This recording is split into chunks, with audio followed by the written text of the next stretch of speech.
విచారణ పేరిట సిట్టు నోటీసులు ఇవ్వడం ఫోన్ ట్యాపింగ్ విషయంలో ఇది ముమ్మాటికి కక్ష సాధింపు చర్యగానే తెలంగాణ ప్రజానీకమంతా కూడా మేమందరం కూడా భావిస్తూ ఉన్నాం. తెలంగాణ రాష్ట్రం కోసం అహర్నిశలు కృషి చేసి చావు నోట్లో తలబెట్టి 14 సంవత్సరాలు అవిశ్రాంతంగా పోరాటం చేసిన ఉద్యమ నాయకుడు, అదేవిధంగా తెచ్చిన తెలంగాణను 10 సంవత్సరాల పాటు అభివృద్ధిలో సంక్షేమంలో అగ్రగామిగా దేశంలోని ఇతర రాష్ట్రాలకు ఆదర్శంగా నిలిపిన ఒక గొప్ప పరిపాలనవేత్త అయినటువంటి కేసీఆర్ గారికి ఇవాళ అధికారంలో ఉన్నటువంటి కాంగ్రెస్ ప్రభుత్వం అనేక రకాలైనటువంటి కమిషన్ల పేరిట, సిట్టుల పేరిట, నోటీసులు ఇస్తూ విచారణల పేరిట,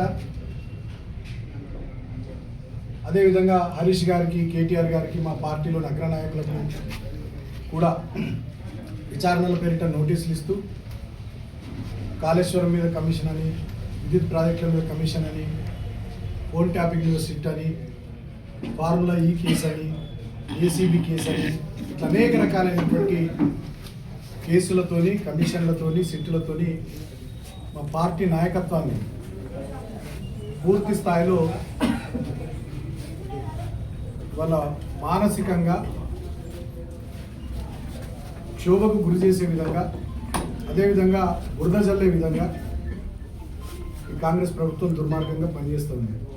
మొన్న 2023 అసెంబ్లీ ఎన్నికల్లో కాంగ్రెస్ పార్టీకి ప్రజలు ఓట్లేసింది. వాళ్ళు 6 గ్యారంటీలను నమ్మి, వాళ్ళ 420 హామీలను నమ్మి, వాళ్ళు చేవేళ్లలో చెప్పిన ఎస్సీ ఎస్టీ డిక్లరేషను, కామారెడ్డిలో చెప్పిన బీసీ డిక్లరేషను, సరూర్ నగర్లో చెప్పిన యూత్ డిక్లరేషన్, వరంగల్లో చెప్పిన రైతు డిక్లరేషన్, ఇటువంటి వాటిని నమ్మి ప్రజలు ఓట్లేస్తే అధికారంలోకి వచ్చిన తర్వాత వీళ్ళు ఒకటంటే ఒక హామీని అమలు చేయకుండా, ఇచ్చిన మాట నిలబెట్టుకోకుండా ఇవాళ కేవలం ప్రధాన ప్రతిపక్షమైనటువంటి బీఆర్ఎస్ పార్టీని, మా పార్టీ అగ్రనాయకత్వాన్ని వేధింపులకు గురి చేస్తూ కక్ష సాధింపు రాజకీయాలు చేస్తూ ఉంది కాంగ్రెస్ ప్రభుత్వం. తెలంగాణలో ఇంతకుముందు ఎన్నడూ లేనటువంటి ఒక విచిత్రమైనటువంటి పోకడ, ఒక విచిత్రమైనటువంటి దుర్మార్గమైనటువంటి ధోరణి ఇవాళ కాంగ్రెస్ ప్రభుత్వం, ముఖ్యంగా రేవంత్ రెడ్డి ముఖ్యమంత్రి పాలనలో చూపిస్తూ ఉంది. రేపు కేసీఆర్ గారిని విచారణకు హాజరుగమ్మని సిట్టు నోటీసులు ఇవ్వడం రెండోసారి. ఇది కూడా ఖచ్చితంగా కేసీఆర్ గారిని అబాస్ పాలు చేయడానికి, మానసికంగా మా పార్టీ అగ్రనాయకత్వాన్ని, క్యాడర్ను వేధించడానికి ఒక రాజకీయ ప్రేరేపితమైనటువంటి కక్ష సాధింపు చర్యగానే దీన్ని భావిస్తుంది తప్ప దాంట్లో ఏమీ లేదు అనేటటువంటి విషయం తెలంగాణ ప్రజలందరూ కూడా తెలియజేస్తూ ఉన్నారు. 2 సంవత్సరాలుగా అదేదో తెలుగు సీరియల్, టీవీ సీరియల్ లాగా దీన్ని సాగదీస్తూనే ఉన్నారు. Phone tapping. ఇప్పటిదాకా ప్రభుత్వం తరపు నుంచి అధికారికంగా ఎవరు దాని మీద మాట్లాడింది లేదు. గతంలో వేసినటువంటి సిట్టు చెప్పింది లేదు. కోర్టులు కూడా వీళ్ళని వేధించొద్దు అని చెప్పి డైరెక్షన్లు ఇచ్చినప్పటికీ కూడా విచారణకు వెళ్ళినటువంటి కేటీఆర్ గారు, హరీష్ గారు ఎవరి ఫోన్లు ట్యాప్ చేసి, ఎవరు చేసి వివరాలు బయట పెట్టండి అంటే అవి పెట్టకుండా మీడియాకు చెత్త లింకులు ఇచ్చుకుంటూ, సోషల్ మీడియాలో 3rd క్లాస్ వార్తలు రాయించుకుంటూ ఒక దుర్మార్గపు డైవర్షన్ పాలిటిక్స్ వల్ల తెలంగాణలో కాంగ్రెస్ ప్రభుత్వం రేవంత్ రెడ్డి పాలన చేస్తూ ఉంది.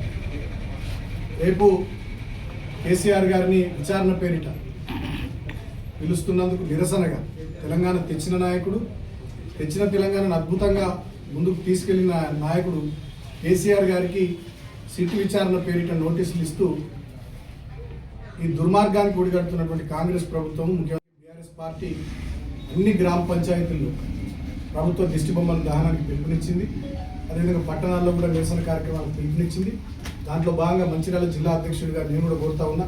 మంచిర్యాల అసెంబ్లీ నియోజకవర్గంలోని మంచిర్యాల, బెల్లంపల్లి, చెన్నూరులో అన్ని గ్రామాల్లో కాంగ్రెస్ ప్రభుత్వం, ముఖ్యమంత్రి రేవంత్ రెడ్డి దిష్టిబొమ్మలు దగ్ధం చేయాలని, అదేవిధంగా అన్ని పట్టణాల్లో కార్యకర్తలు, నాయకులు, అభిమానులు, ప్రజలు ఈ అంశంలో నిరసన తెలపాలని నేను జిల్లా అధ్యక్షుడిగా పిలుపునిస్తూ ఉన్నాను.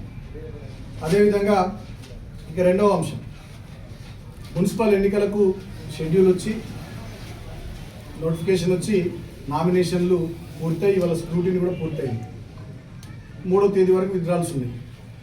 ఈ టైంలో చెన్నూరు మున్సిపాలిటీకి సంబంధించి కొన్ని గమ్మత్తైన వ్యవహారాలు ఇక్కడ నడుస్తూ ఉన్నాయి. మంత్రి గారి ఆధ్వర్యంలో మొత్తం చెన్నూరునంతా పోలీసు రాజ్యం చేశారు. ఇక్కడ నిన్న నామినేషన్ల చివరి రోజు మా అభ్యర్థులు, బీఆర్ఎస్ పార్టీ అభ్యర్థులు నామినేషన్లు వేయడానికి ర్యాలీగా పోతే 100 మీటర్ల దూరం వరకు ర్యాలీగా పోవచ్చు. 100 మీటర్ల తర్వాత కదా అభ్యర్థి కానీ ప్రపోజర్స్ కానీ లోపలికి పోయేది.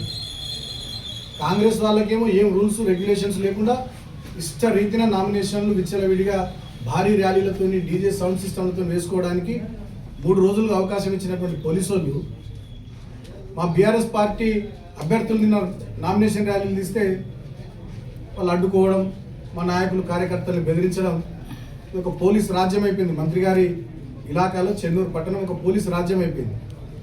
అదేవిధంగా రెండవది, మా నాయకులు ఇళ్లలోకి పోయి బెదిరియడం, పోలీసు కానిస్టేబుల్ పోయి, అడిషనల్ ఎస్ఐలు పోయి మా నాయకులు ఇళ్లలోకి పోయి బెదిరియడానికి ఇది ఎక్కడ దుర్మార్గం నాకు అర్థం కాదు.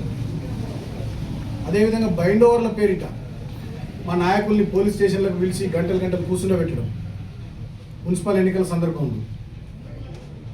మా మాజీ కౌన్సిలర్లు జోడ్ శంకర్, రేవెల్లి మహేష్, జగన్నాథుల శ్రీను, తర్వాత మేడ సురేష్ రెడ్డి, అదేవిధంగా మా నాయకులు చాలామంది ఇమ్రాన్, విజయ్ కుమార్, తర్వాత మా కౌన్సిలర్ మొన్నటి వరకు ఆరిఫ్ భాయ్, తర్వాత మా నాయకులు ఎనిగందుల ప్రశాంత్, తిరుపతి సురేష్, ముత్యాల రవి, ఇసాక్, హబీబ్, తర్వాత తలారి వర్మ. నేను కొన్ని పేర్లే చదివిన, 15 పేర్లు చదివిన. చాలామందిని బైండ్ ఓవర్ల పేరిట స్టేషన్కి పిలిపించి గంటలు స్టేషన్లలో ఉంచి భయభ్రాంతులకు గురి చేసేటటువంటి ప్రయత్నం జరుగుతూ ఉంది. నేను హెచ్చరిస్తూ ఉన్న పోలీసులు, ఇది మంచి పద్ధతి కాదు. సరే, ఇవాళ మంత్రి గారు ఉన్నారు ఇక్కడ, మంత్రి గారి రాజ్యం ఎల్లకాలం మంత్రి గారి రాజ్యం ఉంటుందనే భ్రమలలో మీరు పోలీసు వాళ్ళు ఉన్నట్టున్నారు. రాష్ట్ర డీజీపీ గారిని కోరుతా ఉన్నా, డెఫినెట్గా చెన్నూరు పట్టణంలో ఫెయిర్ ఎలక్షన్ జరిగేటట్టుగా మీరు చొరవ తీసుకోవాలి. రాష్ట్ర ఎన్నికల కమిషన్ను కూడా నేను కోరుతా ఉన్నా, చెన్నూరు మున్సిపాలిటీకి ఫెయిర్ ఎలక్షన్ జరిగేటట్టుగా ప్రజాస్వామ్యయుతంగా పారదర్శకంగా ఇక్కడ ఎన్నికల నిర్వహణ తీరు ఉండేటట్టుగా ఎలక్షన్ కమిషన్ కూడా చొరవ తీసుకోవాలని నేను కోరుతా ఉన్నా. అదేవిధంగా నేను మా రాష్ట్ర పార్టీ నుండి కంపల్సరీ ఎలక్షన్ కమిషన్ కూడా నేను ఒక వినతి పత్రం పంపిస్తాను.